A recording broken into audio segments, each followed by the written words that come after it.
வணக்கம். நமது தமிழகத்தில் செங்கல்பட்டு மாவட்டத்தில் கோகுலம் கல்வி குழுமத்தினுடைய பள்ளிக்கூடமானது ஸ்ரீ கோகுலம் பொதுப்பள்ளி என்கிற அளவில் சிபிஎஸ்இ பள்ளிக்கூடம் நடைபெற்று வருகிறது. இந்த பள்ளிக்கூடத்தில் சுமார் 1800க்கும் மேற்பட்ட குழந்தைகள் படிக்கிறார்கள். இந்த பள்ளியில் மிகப்பெரிய புகார்கள் தொடர்ந்த வண்ணமே உள்ளது. கடந்த 3 வருடங்களாக இப்போது மிகப்பெரிய அளவில் அந்த பள்ளியினுடைய முதல்வர் அவர்களுடைய அராஜகம் என்கின்ற அடிப்படையில் புகார்கள் வந்தது. இந்த புகார்கள் பெற்றோர்கள் என்னிடம் கூறியிருக்கிறார்கள். நான் சம்பந்தப்பட்ட உயர் அதிகாரிகளுக்கு தெரியப்படுத்தியிருக்கிறேன். இருந்தாலும் பொதுமக்கள் பார்வைக்காகவும் மக்கள் இதை தெரிந்து கொள்ள வேண்டும். இந்த புகாரை அரசிடம் முழுமையாக கொண்டு சேர்கின்ற விதத்தில் உங்களுடைய ஒத்துழைப்பு தேவை என்று கூறி, இதற்கு பின்னாடி அந்த பெற்றோர் என்னிடம் கூறிய புகாரையும் அந்த ஆடியோவாக உங்களுக்கு சமர்ப்பிக்கிறேன்.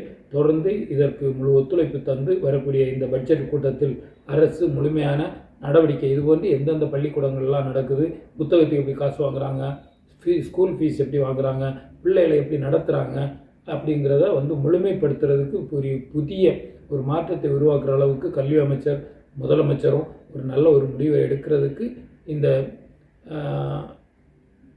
செய்தியை பயன்படுத்தணும்னு கேட்டு அனைவருக்கும் நன்றி கூறி விடைபெறுகிறேன். நன்றி, வணக்கம். வணக்கம் சார். சொல்லுங்கள் சார். வணக்கம் சார். டிஸ்டர்ப் பண்ணுறேன் சார். சொல்லுங்கள் சார். சொல்லுங்கள் சார். ஒன்றும் இல்லை சார். நம்ம ஸ்கூல் போனேன், கோகுலம் ஸ்கூல் போனேன். பையனை இது பண்ணுற ஒரு மாதிரி டார்கெட் பண்ணிகிட்டே இருந்தாங்க. ஒரு மாதிரி பேசிட்டு இருக்கான்னு சொல்லிட்டு நான் அன்றைக்கி போனேன். அன்றைக்கி முதல் நாள் என்ன பண்ணாங்கன்னா, ஒரு ஃபார்ம் மாதிரி கொடுத்து ஸ்பெஷல் ஆக்டிவிட்டிஸ் இப்பே போட்டு தரணும் வைக்கணும் அப்படிங்கிற மாதிரி என்ன கட்டாயப்படுத்தினாங்க.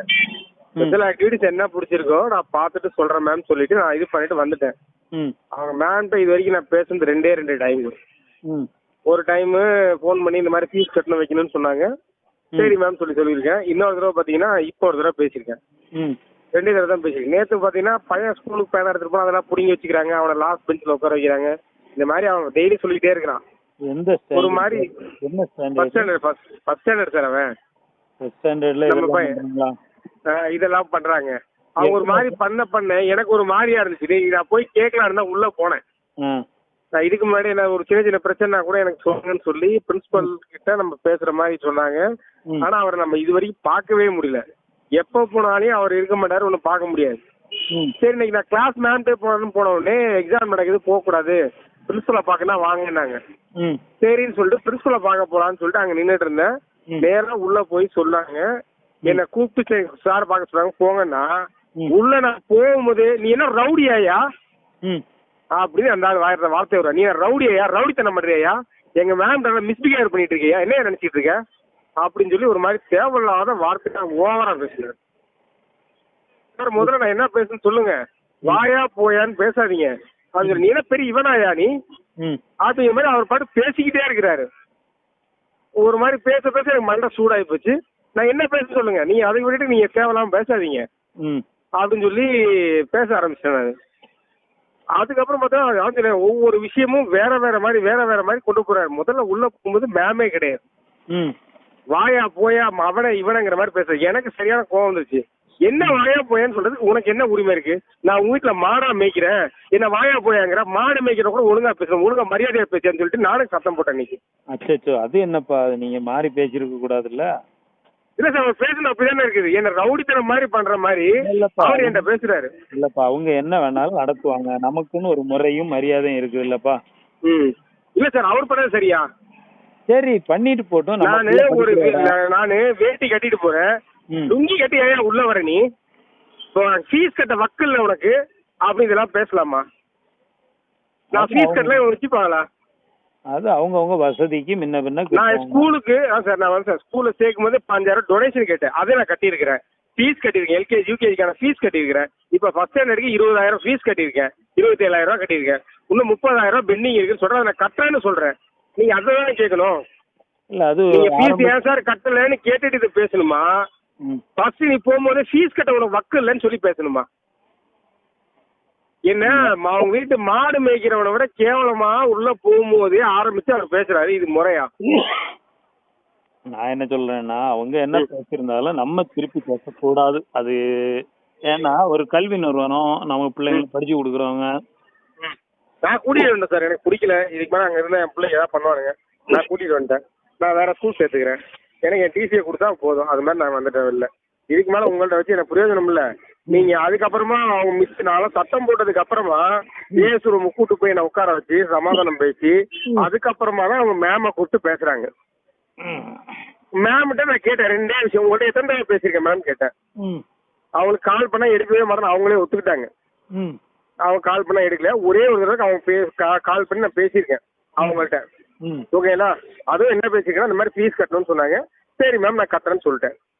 அதோட ஸ்டாப் பண்ணிட்டேன். அந்த ரெக்கார்டிங் வாய்ஸ் ரெக்கார்டிங் என்கிட்ட இருக்குது. அவங்கள்ட்ட நான் மிஸ்பிஹேவ் பண்ணல. எனக்கு அவங்க கால் பண்ணதுக்கான இது இருக்குதுன்னா எத்தனை தடவை கால் பண்ணாங்கன்னு ஒரு வருஷத்துக்கான ஹிஸ்ட்ரி எடுக்க சொல்லுங்க. எத்தனை தடவை அவங்க பேசியிருப்பாங்கன்னு கேட்கலாம். அந்த மாதிரி கூட கேட்டுலாங்கன்னு சொல்லிட்டேன் நான் அவங்கள்ட்ட மிஸ்பிஹேவ் பண்ணணும்னு எனக்கு அவசியமே கிடையாது. அவங்க ஸ்கூல்ல இருந்தா மட்டும்தான் காலையே நான் பண்ண போறேன். இல்லப்பா அவரு ஏதாவது டென்ஷன்ல இருந்திருப்பாரு, ஏதாவது பேசிருப்பாரு. நிர்வாகம்னா பல டென்ஷன் இருக்கும் பாத்தீங்களா? ஆமா. அதனால ஏதாவது சொல்லியிருப்பாரு. நீங்களும் ஒன்னும் மாறி பேசினா மரியாதை இல்லல்ல. அப்படி எல்லாம் அவர் பேசுன சரியா சார்? நான் கேட்டது ஒரே விஷயம் தான். உன் வீட்டுல மாடு மேய்க்கிற வாயா போய் என்ன சொல்றியா? ஏன் அப்படி சொல்றேன்னு நான் கேட்டேன். என்ன எதுக்கு வாயா போயேன்னு கூப்பிடுறேன்னு தான் கேட்டேன். இல்லப்பா நம்ம நீ கரெக்டா பேசுறியா? நீ என்ன வாயா போயேன்னு கூப்பிடுறதுக்கு உனக்கு என்ன மரியாதை, உனக்கு என்ன அதிகாரம் இருக்குது? உங்க வீட்டுல மாடு மேய்க்கிறனா இல்ல கொளுத்து வேலை செய்யறனா? இல்ல கைலி கட்டிட்டு வந்திருக்கேன் அப்படின்னு சொல்றாங்க. இது வேட்டி, இது கைலி கிடையாது. நான் வேட்டி தான் கட்டியிருக்கேன். இது வேட்டி, நீ வேட்டியை கட்டக்கூடாதுன்னு சொல்ற தமிழ்நாட்டுல உரிமை அவனுக்குமே கிடையாது. சரி, நீங்க கூட்டிட்டு போகும்போது பையன் கூட உண்டுமா? ஏன் சார்? குழந்தை கூட வந்திருந்தானா? அவன் ஸ்கூல்ல கிளாஸ்ல விட்டு தான் வந்திருந்தேன். ஓ அப்படி, சரி சரி. ஏன்னா நம்ம பிள்ளைங்களுக்கிட்ட வச்சு ஏதாவது பேசணும்னா அவங்களும் அதே மாதிரி பேசிடுவாங்க. அதனாலதான் நான் சொல்றது. அவன் கிளாஸ்ல இருந்தான். சரி, இப்ப என்ன எதிர்பார்க்கறீங்க எனக்கிட்ட நீங்க சொல்றதுனால? என்ன சொன்னா இப்படி பண்றாங்க. நான் சொல்றது என்னன்னா, இந்த மாதிரி விஷயம் நடக்குது இல்ல, என் டீச்சரை போய் நாளைக்கு கேட்கலாம் தான் இருக்க போறேன். என் பையன் டீச்சர் கூட எனக்கு செட் ஆகாது. என்ன வந்து மன உளைச்சலுக்கு ஆளாக்குறாங்க. இதுக்கு என்ன ஆப்ஷன் ஏதாவது இருக்குதான்னு கேட்கறேன். இந்த மாதிரி என்ன உள்ள போகும்போது இந்த மாதிரி பேசிருக்காங்க, எனக்கு தேவையான தகாத வார்த்தையில பேசிருக்கேன். என்ன பண்ணலாம் சார்? நான் உங்கள்ட்ட கேட்கறேன். டென்ஷன் ஆகாண்டாம். இதுக்கு ஒரு சொல்யூஷன் வரும். கொஞ்சம் பொறுங்க, ஒரு 2 நாள் கொஞ்சம் பொறுங்க. நான் இப்ப நீங்க பேசுறத சம்பந்தப்பட்ட அதிகாரிகளுக்கு தெரியப்படுத்துறேன். உங்களுடைய சூழ்நிலைய தெரியப்படுத்த அவங்களும் என்ன சொல்றாங்கன்னு பாப்போம். புரியுது? ஒரு கல்வி நிறுவனம் அதை உருவாக்குறது ரொம்ப கஷ்டம் உண்டு சார். அவரு நான் உள்ள போகும்போது எப்பா நீங்க ஃபீஸ் கட்டல, ஃபீஸ் கட்டுங்கப்பா, அதுக்குதான் நான் பேசுறேன்னு சொல்லியிருந்தாலே முடிஞ்சு போச்சு. நான் ஒண்ணு ஃபீஸ் கட்ட ஒக்கே இல்ல, நீ பேசலாமா? நீ அந்த மாதிரி எல்லாம் பேசிட்டு என்ன போகும்போது நீ என்ன ரவுடியான்னு கேக்குறதெல்லாம் தப்பு இல்ல. நான் எத்தனை தடவை அந்த மாதிரி எதுக்காண்டி அவங்க என்ன ரவுடியான்னு கேட்கணும்? இல்லப்பா ஒண்ணு கேக்குறேன். இந்த இயர்ல ஃபுல் ஃபீஸ் கேக்குறாரா இல்ல ஃபுல் ஃபீஸா கட்ட போறீங்க? சார் ஆல்ரெடி 27,000 கட்டியிருக்கிறேன் நானு. ஓகேங்களா? இந்த இயருக்கான ஃபீஸ் 30,000 ரூபாய். இன்னும் அந்த பெண்டிங் 30,000 இருக்குன்றாங்க, அதை கட்டணும்ன்றாங்க. மொத்தம் 57 ரூபா சொல்றாங்க. 1ஆம் கிளாஸ் 57 ரூபா ஃபீஸ். 57 ரூபா. ஆமா. 1ல இருந்து 2க்கு போறான் அப்படிதானே? 2ஆம் கிளாஸ். ஆமா ஆமா ஆமா ஆமா. அதுக்கு மேல புக்கு புஸ்தகம் எல்லாம் வாங்கிட்டீங்களா? அதெல்லாம் அந்த புக்கு இதுக்கெல்லாம் சேர்த்து போகத்தான் அந்த ஃபீஸ்ன்னு சொல்றாங்க. 57 ரூபா வரும் போல. சரி, நம்ம தெரியப்படுத்துவோம்ப்பா, கவர்மெண்ட்டுக்கு தெரியப்படுத்தும். அது சூழ்நிலை எப்படின்னு பார்ப்போம். அதுல அவங்க முடிவு எடுப்பாங்க. ஏன்னா இது மட்டும் இல்ல, இவங்களுடைய நிர்வாகம் ஒண்ணு இருக்குது. இது வந்து ஒன்லி பிரின்சிபால் தான், ஒரு ஹெட் கிளார்க் மாதிரி தான். புரியுதுல்ல? அதுக்கு நிர்வாகம் இருக்குது. கவர்மெண்ட்ல அவங்க நிர்வாகம் இருக்கிறாங்க. பள்ளி கல்வித்துறை இவங்க 2 பேரும் பேசட்டும். இவரை இனி பேச விடுறத விட மற்றவங்க பேசட்டும். புரியுதுங்களா? பேசி ஒரு நல்ல முடிவு எடுக்கும்போது பிள்ளைங்களோட லைஃப் இது சும்மா ஸ்கூல் மாத்திட்டு இவங்கள்ட்ட நம்ம போய் போராடவே முடியாது. இவங்க நம்ம சும்மா பிள்ளைய டார்கெட் பண்ணிட்டே இருப்பாங்க போல. ஃபீஸ் எனக்கு அதிகம் சார். நீங்க 50 அடுத்த இந்த வருஷத்துக்கு 60,000 ரூபாய்பாங்க. 2ஆம் கிளாஸ்க்கு 60,000 கட்டுற அளவுக்கு எனக்கும் வசதி இல்லை. நான் அவளை கட்டவும் முடியாது. நான் வேற ஸ்கூல் தான் மாத்திட்டு போகணும் போல. நான் முதல்ல அப்படிதான் மைண்ட் யோசிச்சேன். ஆனா பாத்தீங்கன்னா நல்லா சொல்லி கொடுப்பான்னு பார்த்தா அதுவும் இங்க இல்ல.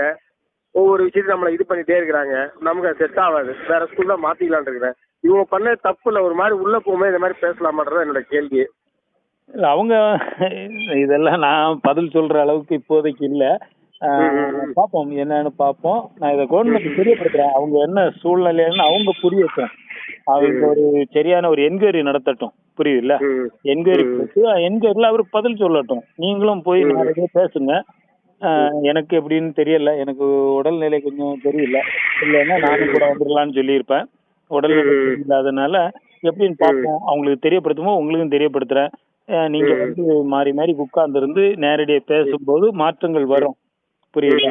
அடுத்து ஏன்னா அவர் பேசுனது முறையே இல்லை சார். என்னை போட்டு தேவையில்லாத யோசிக்க வச்சாரு. என் புள்ள அங்க இருந்தானா படிப்பானா படிக்க மாட்டானா நீங்க டார்கெட் பண்ணுவாங்களான்னு எனக்கு பயமா இருக்கு. அவன் சின்ன பையன். அதெல்லாம் அந்த மாதிரி நெகட்டிவா யோசிக்காதீங்க சார்.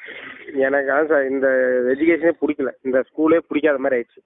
நான் முதல்ல யோசிச்சுட்டு தான் இருந்தேன், எனக்கு சுத்தமா பிடிக்கல. இவங்க சொன்ன பணத்தை கொள்ளையடிக்கிறது மட்டும் தான் இவங்க எய்மா வச்சிருக்காங்க. பணம் பணம் பணம், அந்த பணத்தை மட்டுமே யோசிக்கிறாங்க.